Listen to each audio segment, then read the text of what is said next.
Hello बच्चों, आज करेंगे चैप्टर 1 रियल नंबर्स के एमसीक्यू। स्टार्ट करते हैं क्वेश्चन नंबर 1 से। If two possible integers p and q can be expressed as p is equal to ab square and q is equal to a cube b, ab being prime numbers, then find the LCM of p and q। आपको LCM निकालना है p और q का। अगर आपके पास p is equal to A B square और q is equal to a3b है। अब LCM का मतलब क्या होता है? Least common multiple. तो बेसिकली ध्यान रखना, जब आपको LCM निकालना होता है तो एक्चुअली में आप क्या निकाल रहे होते हो? आपको निकालते हो ग्रेटेस्ट पावर ऑफ फैक्टर। ये चीज़ ध्यान रखनी है आपने कि जब मुझे LCM निकालने के लिए कहा जाएगा तो मैं ग्रेटेस्ट पावर ऑफ फैक्टर ही हमें निकालना है। कैसे? देखो, p इज इक्वल टू आपको दिया हुआ था ए बी स्क्वायर और यहाँ पर था q is equal to A cube B. तो a और a क्यूब में से किसकी पावर ज़्यादा है? a3 की। तो LCM में ले लो a3। इसी तरह से b स्क्वायर और b में किसकी पावर ज़्यादा है? b स्क्वायर की। यही आपका आंसर हो गया। क्लियर? चलो सेकेंड क्वेश्चन करते हैं। If two positive integers, answer number 2 को प्रिपेयर करेंगे। If two positive integers a and b are written as a is equal to X cube Y square and b is equal to X Y cube, और अब हमें इसका निकालना है HCF। देखो, LCM में क्या किया था? ग्रेटेस्ट पावर ली थी। तो इसमें क्या करेंगे? जो इसकी स्मॉलेस्ट पावर्स होंगी आप वो ले लो।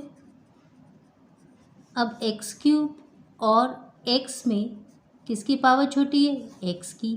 तो HCF हो गया एक्स। वाई स्क्वायर और वाई क्यूब में किसकी पावर छोटी है? वाई स्क्वायर की। तो इसलिए HCF में यहाँ से ले लेंगे वाई स्क्वायर और यही आपका आंसर हो जाएगा। ठीक है ना? चलो question number 3। The product of a non zero rational number and an irrational number is what? Product of non zero rational number, आप कोई भी रैशनल नंबर सोच सकते हैं। सपोज मैंने लिया 2/7 रैशनल नंबर है। एक इररेशनल नंबर ले लो √3। अगर आप इन दोनों को मल्टीप्लाई कर रहे हो तो आंसर क्या आएगा? 2√2/7 which is an irrational number. So answer is always irrational. Question number 4। If the HCF of 65 and 117 is expressed in the form of 65m minus 117, then find the value of m। उसने हमें question में ये कहा है कि अगर 65 और 117 का HCF को आप इस फॉर्मेट में लिख सकते हैं तो हमें m की वैल्यू फाइंड करनी है। तो 65 और 117 का HCF कितना होता है? कैलकुलेशन करने की ज़रूरत ही नहीं है। ध्यान से सोचो कि 65 और 117 कौन सी टेबल में एक साथ आते हैं और उसके बाद कभी भी एक साथ नहीं आते। 13 की टेबल में 13 5 ज़ा 65, 13 9 ज़ा 117। तो ये कुछ चीज़ें जिन्हें ना हमें अपने माइंड में रखना है। ये नहीं कि HCF देखो तो फटाफट HCF करने लग जाएंगे। हमें टाइम को अपने हाथ में बचा के रखना है। तो थोड़ी सी ट्रिक्स माइंड यूज़ करना पड़ेगा। ठीक है? सो HCF आ गया 13। 65m minus 117 HCF 13। ये माइनस आप ट्रांसपोज कर देंगे दूसरी साइड में जाके प्लस हो जाएगा। सो 130 65 2 ज़ा 130 m is equal to 2 should be your answer. है ना कितना आसान? N2। क्वेश्चन नंबर 5 करते हैं। The list number that is divisible by all the numbers from 1 to 10 both inclusive। अब आपको लिस्ट नंबर निकालना है। तो लिस्ट नंबर निकालने का मतलब है हमें निकालना क्या है? HCF। किसका एलसीएम निकालना है हमें? 1 to 10 नंबर्स का, और दोनों ही इंक्लूडेड है। करने का आसान तरीका क्या है? आप 1 2 3 4 5 6 7 8 9 10, 1 का 1, और उसके बाद जितने भी प्राइम नंबर्स आपके सामने आ रहे हैं पहले उनके फैक्टर्स बना लो। बना लिए? अब और कोई प्राइम नहीं है। 4 को क्या मैं 2 स्क्वायर लिख सकती हूँ? बिल्कुल। 6 को 2 इंटू 3 लिख सकते हैं। 8 को हम 2 की पावर 3 लिख सकते हैं। 9 को क्या लिख सकते हैं? 3 की पावर 2, और 10 को लिख सकते हैं 2 इंटू 5। ओके, तो हमारे पास एलसीएम के लिए कौन कौन से फैक्टर्स आए हैं जो प्राइम फैक्टर्स हैं? 2 3 5 7, यही है ना, 2 3 5 7। ओके, बीच में आ गया मल्टीप्लाई। एलसीएम में क्या बताया था क्वेश्चन नंबर 1 में मैंने कि आपको क्या लेना है? Greatest power. तो ढूंढो 2 की पावर ग्रेटेस्ट कब है? जब 2 आपको दिया है 2⁻3, यहाँ 3 डाल दिया। 3 की पावर ग्रेटेस्ट कब है? जब आपको 3 की पावर दी हुई है 2। 5 की पावर आपके पास दोनों ही तरफ 1 है, और इसी तरह 7 की पावर 1 है। ये आपका एलसीएम है, और अगर आप इसे मल्टीप्लाई करते हैं you will get 2520। Done, answer 2520। अब करते हैं क्वेश्चन नंबर 6।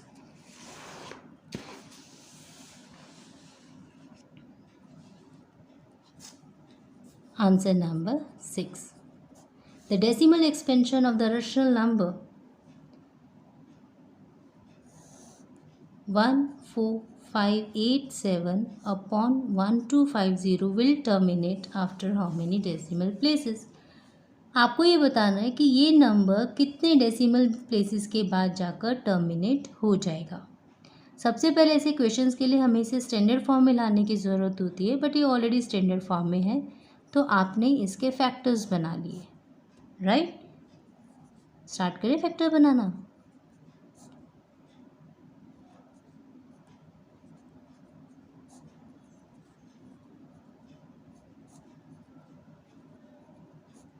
सो हमारे पास इसके फैक्टर्स हैं 2 इंटू 1 2 3 4, 2 इंटू 5⁻4।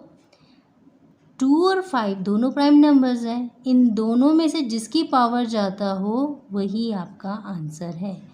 इसका मतलब 4 डेसिमल प्लेसेस के बाद, आफ्टर 4 डेसिमल प्लेसेस, ये नंबर टर्मिनेट हो जाएगा। देखो, ये तो मैंने आपको समझा दिया कि अगर आप एमसीक्यू के पर्पस से कर रहे हैं तो, लेकिन एक्चुअल में इसकी एक्सप्लेनेशन क्या होगी कि मुझे बेसिकली डेसिमल प्लेसेस, कितने डेसिमल प्लेसेस के बाद ही टर्मिनेट होगा, ये पता लगाने के लिए बेसिकली हमें करना क्या होता है। जैसे आप मैंने लिखा 1250 के फैक्टर्स हमारे पास थे 2 इंटू 5⁻4 आया था ना। देखो, तो हमें बेसिकली ये जो पावर है इसको किस में कन्वर्ट करना होता है? 10 सर्टेन पावर में कन्वर्ट करना होता है, तभी आप बता सकते हैं कितने डेसिमल प्लेसेस के बाद ये टर्मिनेट होंगे। अब ये 5⁻4 है, ये 2⁻1 है, तो ऐसी कंडीशन में हम क्या करते हैं कि 2⁻1 को भी हमें बनाना है 2⁻4। तो 1 मेरे पास ऑलरेडी है, 4 बनाने के लिए इसे हम कितना और देंगे? 3। तो both side numerator and denominator आपने 2⁻3 से मल्टीप्लाई कर दिया। अब नीचे 2⁻3 और 2⁻1 मिलके कितना हो जाएगा? 2⁻4, 5⁻4। हमारा रूल कहता है a⁻m इंटू b⁻m क्या होता है? ab⁻m। तो इस हिसाब से ये बन जाएगा 10⁻4। So automatically it will terminate after 4 places. Clear? चलो आंसर नंबर 7 को लेते हैं। If p and q are co-prime, then p square and q square are. So what are co-prime?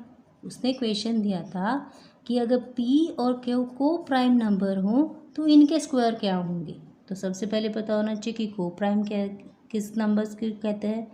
ये वो नंबर होते हैं which do not have common factor other than 1। मतलब ये वो नंबर्स हैं जिनका कॉमन फैक्टर सिर्फ 1 होता है और कोई नहीं। इसका एग्जांपल ले 5 और 9। भाई 5 के फैक्टर्स आप 1 इंटू 5 बना लेंगे, 9 के फैक्टर आपके पास 1 इंटू 3 भी बना सकता है, ठीक है ना। तो इनमें कुछ भी कॉमन नहीं है एक्सेप्ट 1, इसलिए क्या है को प्राइम। अब 5 का स्क्वायर आपके पास 25, 9 का स्क्वायर 81, ये दोनों भी को प्राइम। सो को प्राइम नंबर्स के स्क्वायर भी को प्राइम ही होते हैं। Option A is correct. Now come question number 8। Question number 8 करेंगे अब हम। The largest number which divide 70 and 125 leaving remainder 5 and 8 respectively will be. अब हमें लार्जेस्ट नंबर निकालना है और लार्जेस्ट नंबर निकालने के लिए हमें क्या करना होता है, HCF निकालना होता है। नंबर क्या है 70, 125। 70 में से रिमाइंडर बचना चाहिए 5, तो 5 माइनस कर देंगे। 125 में से रिमाइंडर हमें बचना चाहिए 8, तो इसमें से 8 माइनस कर दीजिए, यू विल गेट 117। और अभी मैंने बताया था कि 65 और 117 का HCF कितना होता है 13। वेरी फर्स्ट क्वेश्चन में बता दिया था ना, अभी जो हमने जिसमें m की वैल्यू निकाली थी क्वेश्चन नंबर 4 में। तो ये मुझे हमें याद होना चाहिए। Answer done, 13 is your answer. Now 9th question. The number 3 raised to power 13 minus 3 raised to power 10 is divisible by। अब ये नंबर किससे डिविजिबल है ये पता लगाने के लिए पहले हम इसे सिंप्लीफाई कर लेते हैं। 3 raised to power 13 और 3 raised to power 10 में 3 raised to power 10 कॉमन निकाल दिया। 13 में से 10 आप कॉमन निकाल चुके तो you are left with only 3 raised to power 3। ये आप कॉमन ले चुके थे तो यहाँ खाली बचा 1। 3 raised to power 3 का मतलब 3 3 9 3 27 माइनस 1 26। अब आप 26 को ब्रेक कर सकते हो 2 इंटू 13। सो आपके फैक्टर्स हैं 2 into 3 raised to power 10 and 13। ये आपका आंसर। बेसिक फैक्टर क्या है 2, 3 and 13। सो ये ऑप्शन 2, 3 and 13 इज करेक्ट। चलो अब करते हैं question number 10। For any natural number n raised to power 9 raised to power n can not and with the digits. 9 raised to power n क्या 9 पर and हो सकता है? बिल्कुल हो सकता है, क्योंकि 9 की पावर अगर आप 3 करें तो 9 9 ज़ा 81, 81 9 ज़ा 729 होता है। क्या ये 1 पे एंड हो सकता है? 9 की पावर 2 होती ही 81 है, पर क्या कभी ये 2 पर एंड अप होगा? नेवर, कभी नहीं। तो C is your option is correct. I hope this video will be beneficial for you. और इसी तरह की और बहुत सारी वीडियोस जिसमें 10th क्लास टर्म 1 के लिए MCQs, केस स्टडीज़ होंगी, बहुत जल्दी आपके सामने आएंगी। अगर आपको किसी पर्टिकुलर टॉपिक के लिए वीडियोस चाहिए या किसी पर्टिकुलर टॉपिक को लेके आपके कुछ क्वेरीज और डाउट्स हैं जिनके लिए आप उनके एक्सप्लेनेशंस चाहते हैं, तो मुझे कमेंट बॉक्स में लिख के दीजिए, जिसकी आपको वीडियोस बहुत जल्दी मिल जाएंगी।